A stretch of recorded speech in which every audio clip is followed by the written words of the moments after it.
આજના કેસીજી અંતર્ગત જે પ્રોગ્રામ થયો છે એમાં સૌ પ્રથમ તો હું બંને ટ્રેનર જે કોન્ફિડન્ટ લેવલ જોયું બધા આર્ટ્સ કોમર્સના વિદ્યાર્થીઓ બાબતમાં ત્યાં જે ખતમ થઈ જાય મને લાગે છે કે આ છોકરાઓ પણ કંઈક કરી શકે એમ છે સમાજ. Thank you. બાળકોએ પણ ખૂબ સારું કામ કર્યું છે જે એમનો કોન્ફિડન્સ જોયો કે હું મારા ભૂતકાળમાં જતો રહ્યો કે 1974માં બીએસસીમાં હતો, થર્ડ બીએસસીમાં પણ આટલું આવી રીતે બોલી શકતો નહોતો, પણ આજે આ વિદ્યાર્થીઓને જે થર્ડ બીએ કોમવાળા છે તો મને ખરેખર આનંદ થયો કે 2009-10થી જે કેસીજી અંતર્ગત ગુજરાત સરકારે જે પ્રયત્નો ચાલુ કર્યા છે એ ખરેખર આપણે સફળતાપૂર્વક આગળ વધારી રહ્યા છીએ. મને મનમાં એક એવું હતું કે ભાઈ કેસીજી અમને પૈસા આપે છે સરકાર, અડધા બધા તમને આપે, અડધા બધા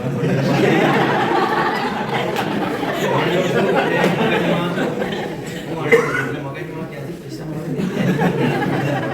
મને મગજમાં 9-10 વાગે તો છોકરાઓ 800 વર્ષના ઘર ભેગા થઈ જાય છે, ભણતા તો છે નહીં, પણ આજે મને એવું લાગે છે કે ખરેખર ભણે છે અને આપણી 800 વર્ષ મળે 5-6 વિદ્યાર્થીઓ બોલીને ખરેખર દરેકને અભિનંદન. એના માટે બંને ટ્રેનરને ખૂબ અભિનંદન. ખેર આજના આ સમારંભમાં અમારા પરિવારના જે મિત્રો છે, ટ્રસ્ટીઓ, મારા સાથીદાર સુરેશભાઈ, રાજેન્દ્રભાઈ, રાજુભાઈ, સંસ્થાના પ્રિન્સિપાલ, તમામ સ્ટાફ મિત્રો, જુગાજી અને પવાર સાહેબ જેને આ ખૂબ માથે લીધું છે ખરેખર એ લોકોને પણ ખૂબ અભિનંદન. અમે લોકોએ ખૂબ સારું કામ કર્યું છે. જિંદગીમાં કોન્ફિડન્ટ લેવલ હશે તો જ તમે આગળ વધી શકશો.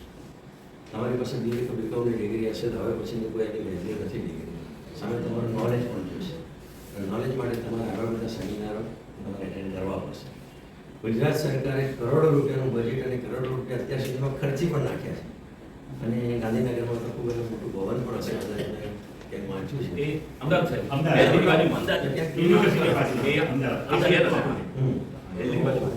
એને એક આપણે સાર્થક કરીએ સરકારના કામને. જે કંઈ પૈસા સરકાર ખર્ચે છે એ પૈસા ક્યાંથી આવે છે તે પૈસા તમારા છે, એનો લાભ તમારે લેવાનો છે. સરકાર એટલે શું કે આપણે છે, ટેક્સના પૈસા લઈએ છીએ પબ્લિક પાસેથી અને એનો વહીવટ કરીએ છીએ એ સરકાર. તે પૈસાનો તમે પૂરેપૂરો સદુપયોગ કરો, સમાજમાં કંઈક આગળ આવો અને ખૂબ સારું કામ કરો અને ભવિષ્યમાં આપણું ભારત જે આપણા મોદી સાહેબનું એક સપનું છે વિશ્વગુરુનું, તો એમાં કંઈક આપણે એમના સહભાગી થઈએ અને એમને ધક્કો મારી શકીએ તો જ આપણે કંઈક કરી શકીએ. આ બધા જે કંઈ ખર્ચા થાય છે એ લીખે લાગેલા ગણાશે.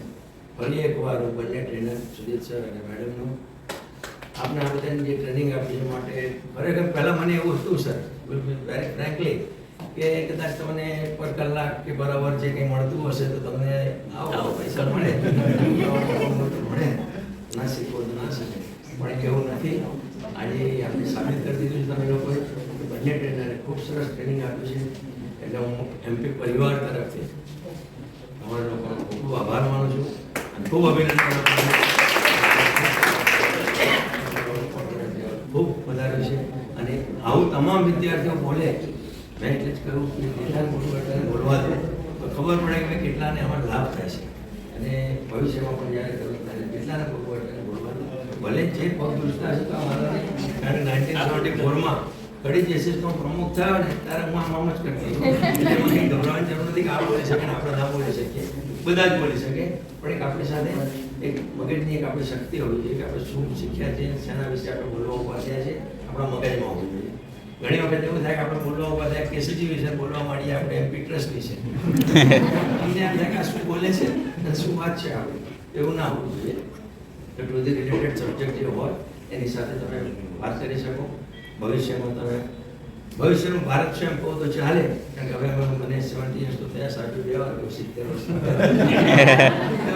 ઉંમર નથી થઈ ગઈ. ઉંમર તો જ્યાં સુધી પગ ચાલતા હોય ત્યાં સુધી આપણે કામ કરવાનું છે, જ્યાં સુધી મગજ ચાલતું હોય ત્યાં સુધી કામ કરવાનું છે. એ જ અગત્યનું છે અને જે કંઈ લાભ આપણને આપણે સરકાર કંઈક આપણે જે આપણને લાભ મળે છે એ લાભ લેવાનો છે. Once again thank you. બધા જ વિદ્યાર્થીઓને ખૂબ ખૂબ અભિનંદન. બંને ટ્રેનરનો ફરી એક વખત એમની પરિવાર તરફથી ખૂબ ખૂબ આભાર. Thank you.